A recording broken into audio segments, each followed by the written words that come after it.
In this episode of the RV Small Talk podcast, we're going to talk about places that don't suck and things that do bite. Ew. Yeah. And then after they bite, they kind of suck. I don't know. Ew. So here's the issue here is one of the biggest things everyone complains about, whether they like camping or whether it's the number one reason that keeps them from camping, is bugs. And the scariest bug for many others. Okay, that's weird because people are scared of spiders and all kinds and scorpions. So maybe those are the scariest bugs. But the one snakes, they're not bugs. I don't know. Have they seen these? They're not bugs. Okay. Have they seen these things? Okay. What is it? It's a tick. Oh, it's the tick. And I gotta say, ticks scare me probably more than even spiders and scorpions.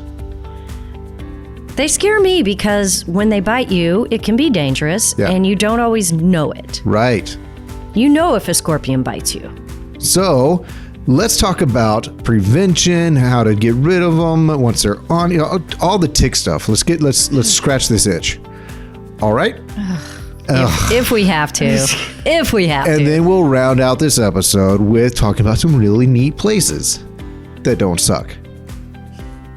Yeah, we found some cool places to camp that maybe people hadn't thought of. I don't know. We just wanted to share. Hit it, Clint. Now look here, y'all. We are from the RV Small Talk podcast. We record at this wonderful studio at Princess Craft RV here in little old Round Rock, Texas. That's just a little bit north of Austin, shy of Georgetown. Now let me lean into this just a little bit. What we do here at Princess Craft and at the RV Small Talk podcast is we talk about lightweight trailers, truck campers, and the people, places, and gosh darn adventures go right along with them. And you can take your boo-boo, your boo-hoo, and your who's who with you on those adventures. So let's dive right on in. I am your favorite cowpoke because, I mean, who doesn't like to poke a cow except for don't poke the back end, they kick you and then they like stomp you to the ground. I've been there once or twice, maybe thrice. At any rate, I am Clint, and let's introduce my other two compadres. Moo. That's not going to age well, I tell you. I'm Lindsay. And I'm PJ, and I don't know what's happening here, but I say let's record a podcast. Well, you heard it here, folks. So let's get on like the favorite tumbleweed that crossed the pit. Did anyone ask why the tumbleweed crossed the road? Let's talk about ticks, baby. Let's talk about you and me. I start to develop one. I think we were so excited about talking about ticks, we just took a left turn. and avoided it all costs. Avoided it all. Okay, Maybe. so ticks. You find them on your dogs, you find them on cats, you find them on your livestock, and sometimes you find them on your kids and your own person. Are you going to have that accent this whole podcast? It's going to be hard to get rid of. I do tell you that. Do declare.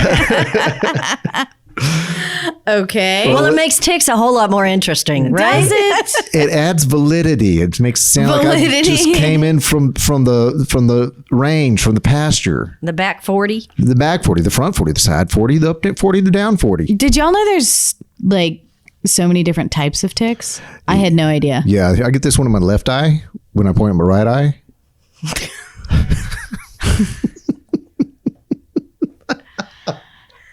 Well, folks, you might just want to mosey on to the next station because this is going to be a rough one.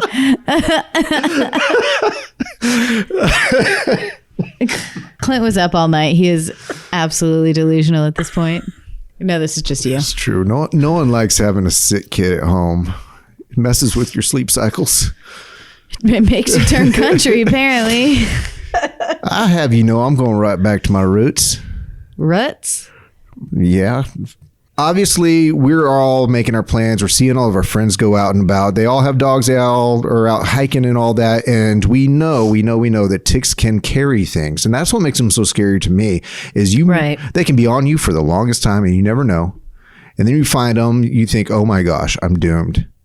Because they're carriers of various things. The big one that comes to everyone's mind is Lyme disease. There's a few others. One of them is super interesting when we hit what they can carry. It's just interesting and just makes me sad.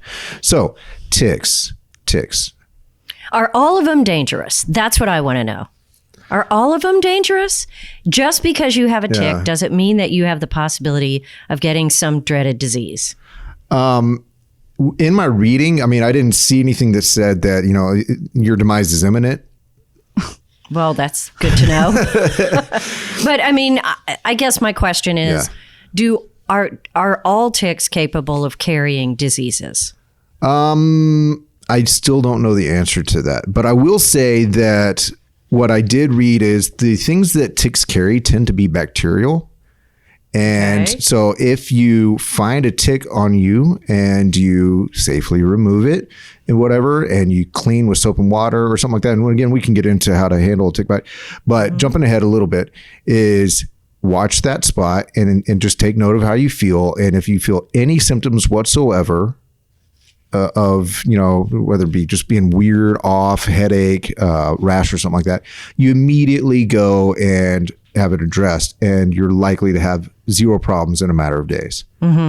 But it's when you let things go a long time, and in particular with Lyme disease, it can be hard to diagnose. And that's the sort of thing, as you two know, it can set in. And by the time you're diagnosed and figure out what it was, it's done long-term lifetime damage.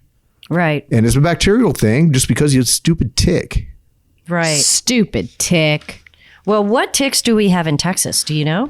Well, I'm guessing the Lone Star tick is one that we have here in Texas. I didn't actually print the map. I have from the CDC a whole lot of information. I will say, if you're interested in knowing how everything tick related, then the CDC website is deep, y'all. Pages and pages of tick information. So I'll include that in the show notes. But they have maps on there of which ticks are found where, and they also keep up statistics on the yearly tick counts and tick. How do you know? Reported tick bites as well. And they break it down very much demographically by where you are, who you are, your age, and all that. So again, I didn't print that out for us for this recording, but if you want to know what tick is exactly what ticks are where and how many bites are being reported in a given season, then the CDC website is tops. Ticks are pretty much all over the U.S. A lot of them up north, I see. So let's talk about diseases that ticks carry. All right. Lyme disease, we talked about that. Yep. The first 48 hours after the tick bite is crucial with Lyme disease. Alpha-gal. Okay, that's the freaky one, by the way. So what is that? Which is something that the Lone Star tick does carry. Their bite can trigger the immune system to go on defense and overreact to it. So it can basically make you allergic to meat forever. Yes. Forever. Yes, that's what's so freaky about it. Forever. Allergic to meat? Yeah, ticks out there making vegans. What? Wait, Yeah, some ticks are out there making vegans. Some vegan out there is going, I have a plan. I didn't choose this. Release the ticks. Oh my gosh. We may lose a few, but all who remain will not eat meat. All right, y'all are going to help me with these pronunciations. Or we won't. Ehrlichia. Yeah. Ehrlichia. That's humans and dogs. Also, Lone Star ticks are the primary source of this. Symptoms include fever, headache, fatigue, muscle aches, and it typically occurs within 1 or 2 weeks following a tick bite. Yeah. Which, if you don't know that you got bit, 2 weeks later, you're like, I feel bad. Okay. But then does it cause any permanent damage or do you get better? It doesn't look like that's a permanent damage one. Babesia. Babesia, also called pyroplasm. This tick introduced pathogen can cause malaria-like symptoms and is very much malaria-like in action that infects your red blood cells. Oh, yikes. I wasn't scared of ticks before, but I'm getting there. Well, I grew up with that cartoon when I was younger in the 90s. The blue guy, the guy ran around in a blue outfit called the Tick. Yeah. Yeah. Why was that ever? The little tiny head kid thing. And then they made it like an actual show for a second. Yeah, it was ridiculous. And you know what? I wasn't scared of him at all. No, he didn't look anything like these, though. Well, the next thing on our list is Rocky Mountain spotted fever. And that is one that everyone is afraid of. So, because that one can be fatal. It says if you don't get treated for it by the 5th day after the bite, the disease is highly fatal. Yeah.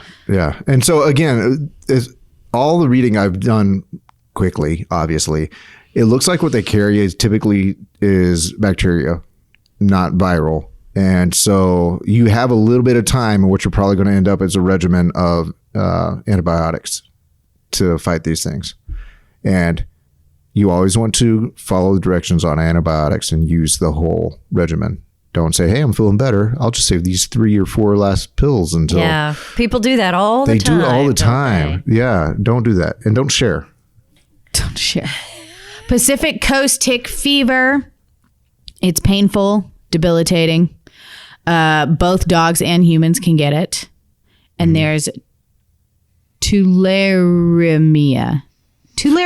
No, sing it. Tularemia. No. It's like tulalula. Oh.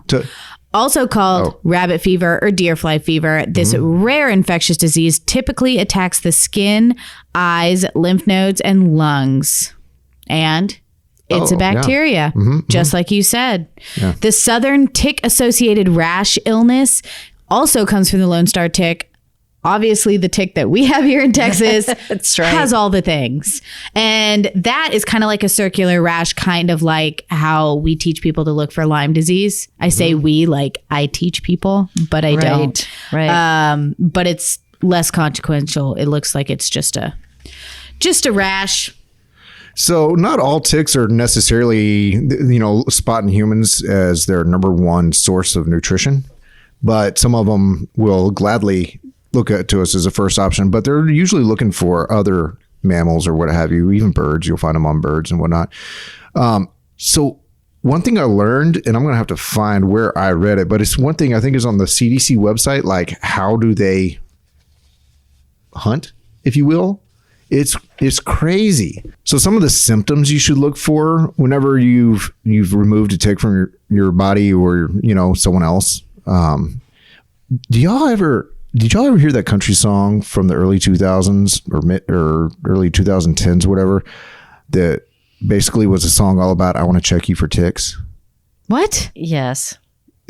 Right up there with, I think your tractor's sexy or something. Yeah, probably the same guy. But where does Trailer Double Wide Queen fit in there?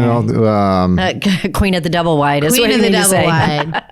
We've had country songs going today. Oh, yeah. So anyway, so some of the common symptoms that you want to keep an eye out once you've taken a tick off of yourself or someone else is fever and chills, obviously. Aches and pains. So you think about it, hey, kind of like feeling a little achy, my joints. Yeah. Fluish, absolutely. Especially if the two of those, it probably really feels fluish. And so what do you do? Just go to the doctor and say, I'm feeling a little weird and I got bit by a tick. Yes, I think that's pretty much absolutely. Please do that. Please go to the doctor. Yeah. And then also check for Lyme disease and make sure that you can show the doctor, obviously, show them where the tick bite was, because they're going to want to see if there's a spread, if there's a kind of a hot zone, kind of something or other. Another thing I've seen people do is if they remove a tick from their body, they will put it in a plastic baggie. Can they test them like they do bats? I do wonder that. I would imagine they can, because it's bacteria, so you can test it for bacteria. Yeah. I mean, so there's that. So if you're feeling anything after you've taken a tick off, go in quickly, because why put yourself through that? Okay, so as we're going through this on the ticks, some ticks actually have a lifespan of upwards of 3 years. What? And they need to find a host to suck their blood for every phase of their life. So every time they're about to suck your blood. Yeah. So every time that they're going to go from one version of themselves, like from larva to nymph and then nymph to adult, they have to find a host and they need to gorge themselves on blood. Okay. It's wild. Yeah. And I never would have thought that a tick would last that long. I don't think of insects 3 usually years. lasting that long. And they find people or animals by their breath, by your body odor, or body heat, moisture, and vibration. So they're kind of like T-Rexes. Just if you're silent, they can't find you. So you can't hike silently. Yeah, that's not. You can't fix your body heat. That would be a problem. Well, if you fix it, then who cares if a tick gets on you? That's right. Yeah, that's right. And if you're hiking, you're probably breathing pretty good and creating some body odors. Yeah. Okay. So, but when I think of like a little bug that's in the woods that's waiting, that doesn't jump and doesn't fly. Right. I think of them like jumping, right? Because they like lice, you know, they kind of hop off of things. They hop onto your clothes. Or they hop fleas, into your hair. which are crazy Fleas jumpers. Jump. Ticks don't jump. They're so slow. I mean, how do they get on your body? Up on you. Yeah. Yeah. They literally, okay, so they have. So where are they hiding? They have just 8 everywhere? legs, right? Mm-hmm. So they grab onto a leaf with like 2 or 3 pairs of their legs. Mm-hmm. And then they reach out with their first pair of legs and literally stay there. Yeah, they like flag out. And then when they're trying to hitch a ride, they like hike up their skirt on one leg and they stick out their thumb. Yeah, and they say, "Hey, big boy," and they just get I'm right. all trying to whistle, I can't. Yeah. And then they just hold like that, and then when you walk by, they're like, "Wow, really? Yes, that's how a tick gets on you." Yeah, they can't jump. They can't. It's crazy. They're not super fast. They just kind of like. And they hang out on the tall grasses, the tips of tall grasses, and on everything that you just brushes up against your shins or your legs whenever you're walking, and you pay no attention to, like she said, they're just hanging out with 2 hands out, just ready to grab on. And then what they do is they find an easy passageway. So one of the things that they tell you to do is, if you're going to be in tick areas, is tuck in your clothes, you know, tuck in your shirt, tuck your pants into your socks, and lace your boots up tight. You know, don't leave exposed skin. Don't make it easy for them. Because once they'll get up, they'll get in your ear. They'll get it like they want that soft. Sure, where the capillaries creases, are right next to or warm. And one place that kids easily find them is right in their belly button. Yeah. Yeah. This is not fun. Can we like wrap this up soon? So how do you get a tick off of you? Well, you hear all the old wives' tales where you try to basically suffocate it with putting Vaseline on it and just wait it out, or you try to put like a heat source near it and it's like, you like put a match on it. Yeah, and I remember out. when our dog had ticks, we would light a match and then put it out and then put that on the tick's body and then they would let go and we'd pick it off. Yeah. Okay. I hadn't actually ever experienced that or experimented with that, but the CDC and this other source I wanted to send people to it is this Clever Hiker article. They leaned largely on the CDC website when they put it together, but they wrote it really well and I liked it. So anyways, I will put the Clever Hiker article, but anyways, they say, you know what, just a good pair of tweezers and you just grab the tick just as close to the skin as possible. And you don't like yank and you don't twist. You just apply pressure upward and pull it out slowly. You know, like you're pulling Excalibur out of the stone. And they say to always use a tool and not your finger. Yeah. Because if it does have a disease, it's bacteria. Yeah, it's all bacteria over you. So get some kind of little tool, pull the tick out. Yeah. And if there's some left in there that didn't come out. They said try to get it with the tweezers or whatever you have, but if you can't, just wash it alone. Yeah, make sure the area is super clean. Yeah, and some people smish them with their fingers to be sure they pop like fleas. Yeah, but they say do not do that. Of course, it just spreads more disease.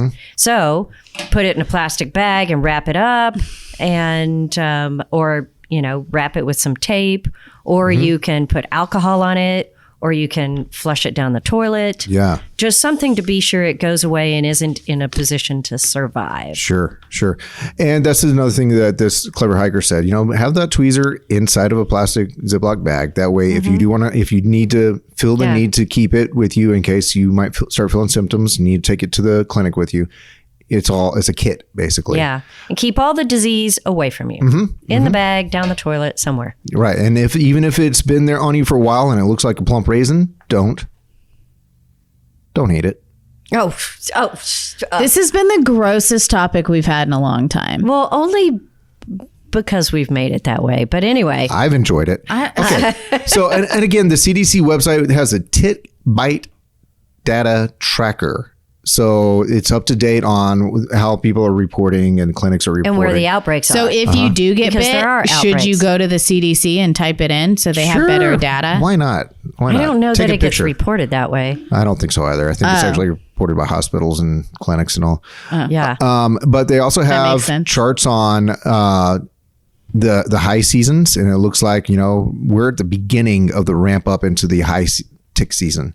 And then it also has charts based on age groups, who's getting bit. And it looks like the 0 through 9-year-olds are getting the most bites, which Well, makes perfect because sense. That makes sense. They're closer to the ground. They're touching everything. Yeah. I was sitting here thinking I may never sit on a log again to take a rest when I'm hiking, Yeah. but I don't know. It doesn't sound like maybe that's where you get all the ticks. But they can't get you through your clothes, right? No, I mean, their little proboscis is not that long. They really want to be on your skin. And they want to be where all the dark People creases are Oh, on Yeah, your so skin. like on your dogs, they're always like at the inside of their legs or their ears. or their ears. Yeah. Yeah, that's because that's where they like. So if you're all tucked in and they can't get past your clothes, you might be able to brush them off. And when you take your clothes off, just throw there's them in another- a dryer. Will kill them if you put them in a dryer for 10 minutes. Yes. Because if you take them off and you put them in a pile and they sit there, or you They just throw them wait. on the They're bed, going to go like this and grab onto somebody they else. crawl on your bed and put Yeah. their arms up. So Yeah. it's important for hiking clothes to go in the dryer for And 10 I'm glad minutes. you brought that up, because that's in these articles as well, is put your clothes in the dryer for 10 minutes and it completely just makes them useless ticks. Yes. Yes. as Kills the useful as useful as they start off. But also another recommendation is wear light colored clothes, because it's so much easier to see them on your light colored clothes. Oh, that's important. So I never thought of here we that. are out here hiking in our all whites. Well, it's probably cooler. And in Texas, that's a plus. Sure. So no surrendering to ticks. All right. So would y'all like to move on from the ticks? Yes, please. Can we please, now that we know everybody's a little bit aware, and give you a few things to look Yeah. out for, and just a reminder. You're coming up on tick season. Let's move on to the next thing. Lindsay, this next thing is your topic. Is it? Yeah, you did the research on it. So take us for a ride here. We just gathered a list of some destinations, I guess, Yep. for this summer. Everybody goes to, I don't know, where do people go? The Tetons, and they go to Disney World, and they go to Those are the Yellowstone only two and- places I can think of right now. Yellowstone, yes. Hey, and so the I wanted to Grand find Canyon. some other places that Okay. might not be as crowded, but still really fun to go summertime, kind of just getaways. Yeah, So and this was spurred on by one of our previous podcasts where we were talking about themed trips, and we found all these cool places. Right. I did find cool places. The problem with talking about cool places is there's way more cool places than you could possibly talk about. It's true. That's the thing. America's a big place, y'all. Yeah. And, There's a lot of cool places. so is Canada. Yes, Canada is cool too. And so is Mexico. Canada. But So what is your first cool place, Lindsay? maybe people have heard this before, but I've never heard of this place. It's called Anza Borrego Park in California. Have you ever heard of that place? I have not. Okay, cool. Well, they have it's a lesser known place. It's very hot in the summer. But it has slot canyons, like that famous one where people take all the pictures. And that famous one where Wait, people that- take A pictures. famous canyon where people take pictures? No, a slot canyon where it's like all the lines, Like sedimentary rock? like where it's two, like you're in between, Like really two- narrow canyon. Yeah, with all the lines, and then you take all the pictures. Yeah, I'm just messing with you. I can only do this so many times. Okay. Everybody watch the video for this one. She's having a little bit of a It fit. has those, but nobody knows about them, so they're less crowded, but it's really pretty. Also, it was the first dark sky park in California. Oh, that's cool. So Wow. really good love for star watching. Yeah. And in the desert, it's kind of deserty, but all over the park, there's over 100 humongous metal sculptures. So there's like What? a serpent that like goes in and out of the land, and there's like big metal dinosaurs, and they're all sculptures by this one person. I didn't write down his name, but really cool place. Okay, so what's the name of it again? Anza Borrego Park. And where in California is it? You know, California. you're just gonna have to Google it. So Anza Borrego or Borrego. Anza Borrego.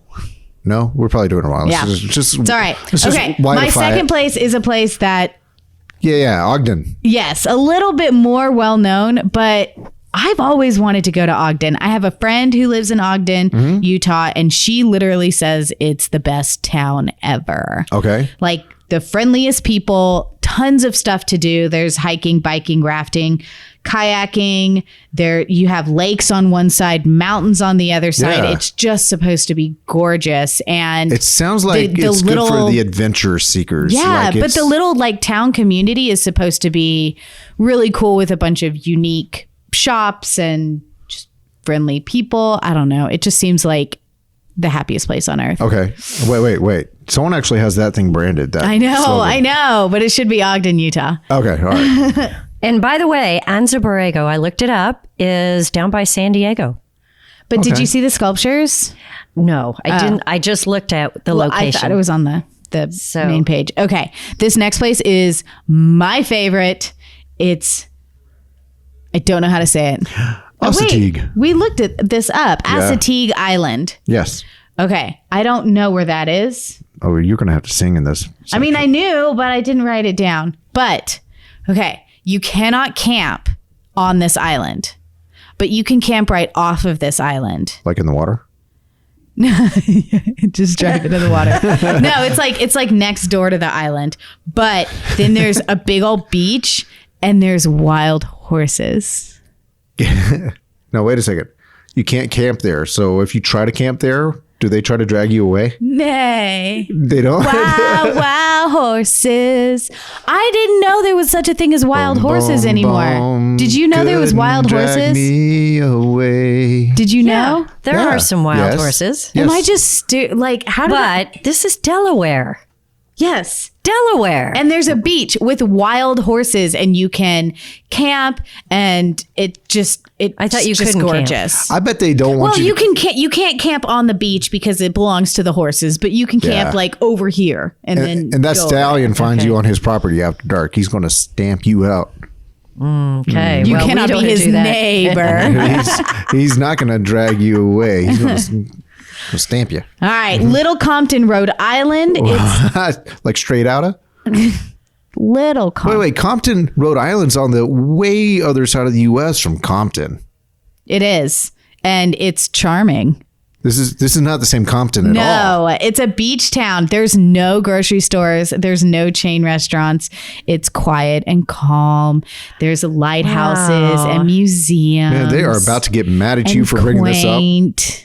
I know, but That sounds awesome. I would never think of going to Rhode Island for camping. it looks gorgeous and adorable. Is there parks there to camp at? Is Yes. there like an RV park? Yeah, there's places to camp at all of these, except for Assateague Island. You have to like camp next door because Because of the wild horses? horses. Nay. Woodstock, Vermont, another cute little town, but there's a lot of mountain biking, a lot of hiking. I hear there's a history there. No, different Woodstock. That That was Woodstock, Woodstock, is in New York. No, I was talking about the bird. Oh, What? huh? Snoopy. Yeah. Peanuts? They're supposed to be beautiful. Why is everybody foliage, always picking beautiful on me? flowers, shopping, and like a lot of upscale, fun farm to table restaurants. It's like it gave me like a Portland, but like Also, 25 years ago vibe. Also, the other side of the U.S. Well, it sounds like it would be nice to go. Yeah, are they all supposed to be in the same part of the U.S.? Well, we could go northeast small town hopping. Okay, that's okay. I mean, really? This isn't a whole road trip here. This is it's just starting to become that way. destinations. Yeah, it's like, you just man, go let's to just one go of these touring. places. You don't go to all these places. Okay, what's the next one? Lindsborg, Kansas. Kansas. Yes, it's a We're not in Swedish Kansas community anymore. Okay. It's Swedish? all Swedish. The buildings are all like Swedish That architecture. totally redeems it because didn't we give Kansas a hard time? Like, We always give Kansas a hard time. so this is a redeeming feature. They have a Swedish community. They do, and they do like big Swedish festivals and Birdie, birdie, events and Swedish food, and like the whole town looks like Switzerland. Like No, don't do that. You just offended me and everyone else. what? Sweden and Switzerland are not the same. Okay, the Not whole the town. same. Not the same. I misspoke. The whole town looks like Swedes.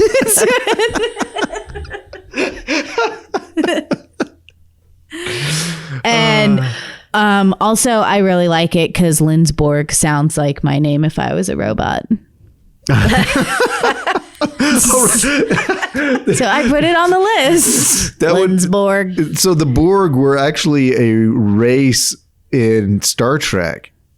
And so you're like the Lindsay Borg. I'm the Lindsborg.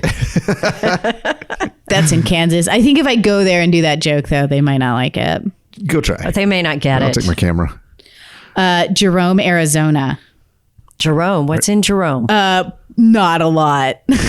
Which might be exactly what you're Yes, looking for. it's Yes. like a cool ghost town.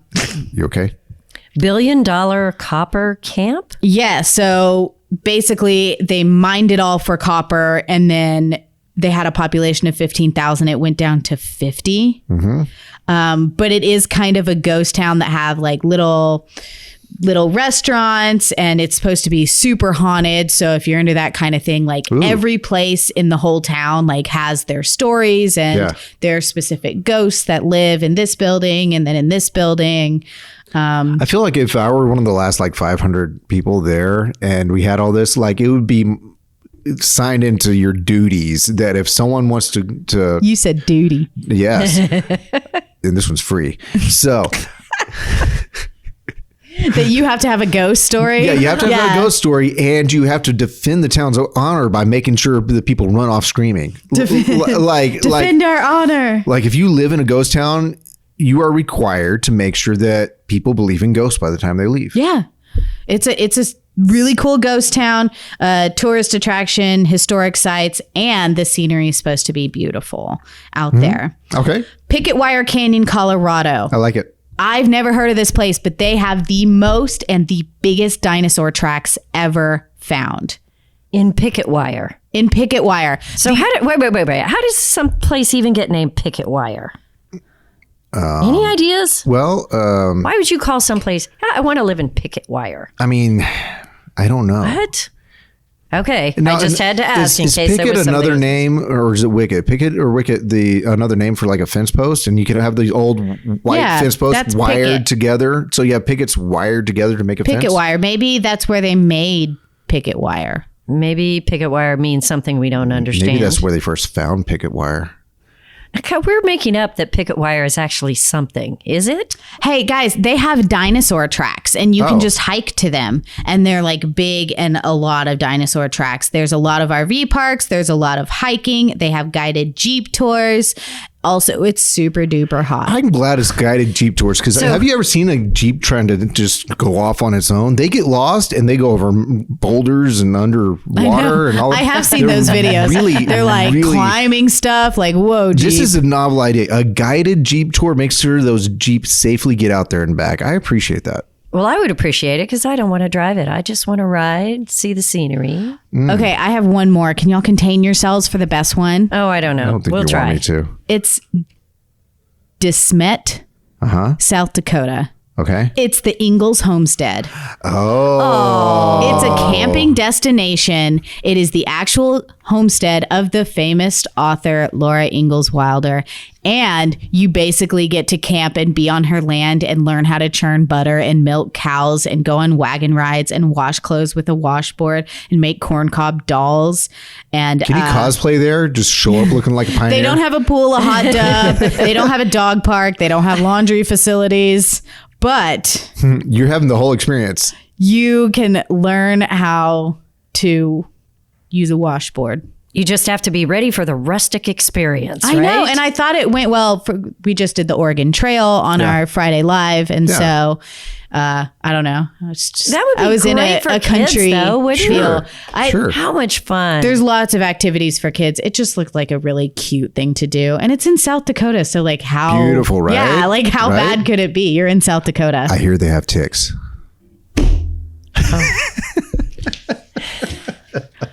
Laura Ingalls Wilder never got bit by a tick. Never. Anyway, those are my weird and maybe not so uncommon. Maybe you guys have heard of them and I haven't, but I think I'm just going to go to each one of these places, not at the same time, because They're too far away. I like it. I went all over the U.S. I really like it. This is Yeah. cool.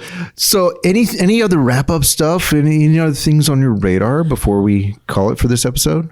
Wow, wow, horses. Boom, boom, boom. Drag me up. Hey, listen, I might not hit the pitch perfectly, but I'm better than Ronny Millsap. You just keep on. Oh, In that was 2022. mean. It's not mean. You're not 79 years old. I know. Okay, for reference, everybody, I saw something come on the TV, and it was Ronny Millsap. I don't know, a fairly recent concert at the Grand Ole Opry. I just felt bad for him. And the guy, I'm sure, puts on a great show still, but I don't think his in-ear mix, his monitor mix, was right, because I don't think you could hear the pitches of the music to match. I don't understand why they would even put that on TV. And I felt so bad for the old guy. I know. Because he has been a great singer, songwriter, performer Yeah. all these years. Long history. That's why. Yeah. That's why.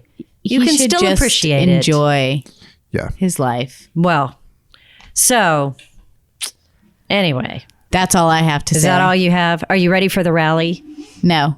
Our Texas Tiny Trailer Rally is coming up. Hey, and PJ, who that will be fun. Who did you just hear from that might actually join us for that rally? Who? Oh, should I put this out there so soon? Well, we don't know if it's a lot. We just heard that he Wait, thought I it don't know. sounded Who? fun. Who? Well, here's what I will tell I you. can edit stuff if you need me to. Here's what I will tell you Who? is that one of the new ambassadors, is that what you call them? Sure. Why not? Yeah. For extreme outdoors is John Ratzenberger. Yes. Ratzenberg? That guy. Ratzenberger. So I'm not sure. You know him as the postman from Cheers and as the voice Yes. of 1/5 of all characters in Pixar movies. Yeah, that's right. He's in so many Pixar movies. Does he camp? He has always camped and RV'd, and so he picked up his outdoors RV today, and he is traveling around, and I got a call that he might want to come to our rally. Cool. So he is a ton of fun from what I hear. I don't know him, but that would be fun. Our rally is packed full. 100 and some number of trailers are going to be gathering together, and we're going to have drinks and eats and dancing and We're going to have eats. Do all you hear kinds that? of things. Y'all gonna let me eat? We're going to let you eat. Well, there's potlucks, there's beer and wine tastings, there's barbecue, we got all kinds. 3 days of fun. So that's coming up, and it's going to be cool. That's what's on my mind. Woo, that I just heard doggy, that. I am looking forward to this. Oh, he's back. Oh, no. You missed him, didn't you? Say bye. Good night, John boy.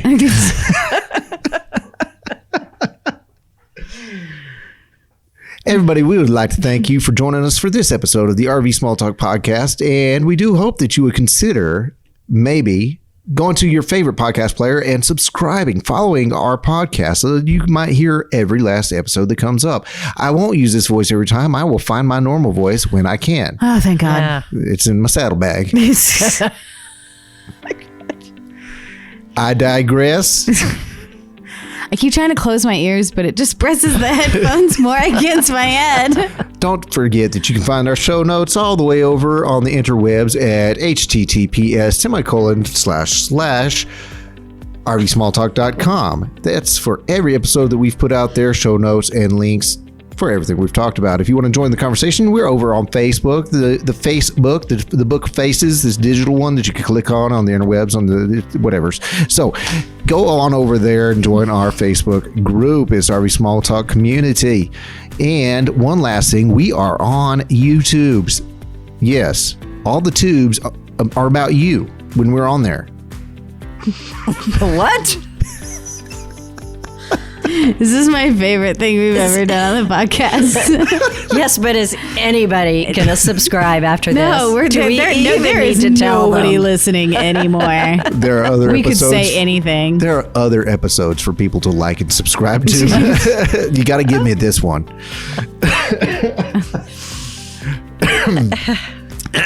Me. I can't wait to get to my barbershop quartet practice.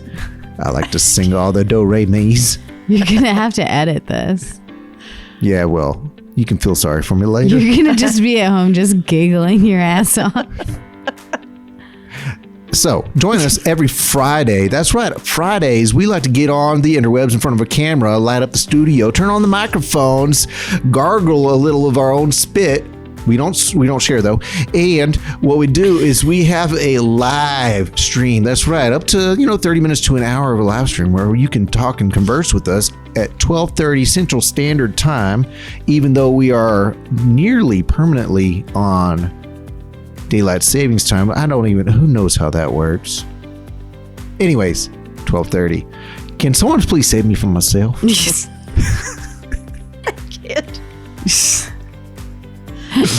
Just thank you guys for hanging in there. Speaking of And hanging, you're if leaving me you're out here still to dry. here- There's no one If you- listening. If you are still here, we apologize and we will see you next time. Where Clint will have a different accent. That's right. Clint will be Italian. Well, I'm just going to sign off and go boot, scoot, and boogie. God, make it stop.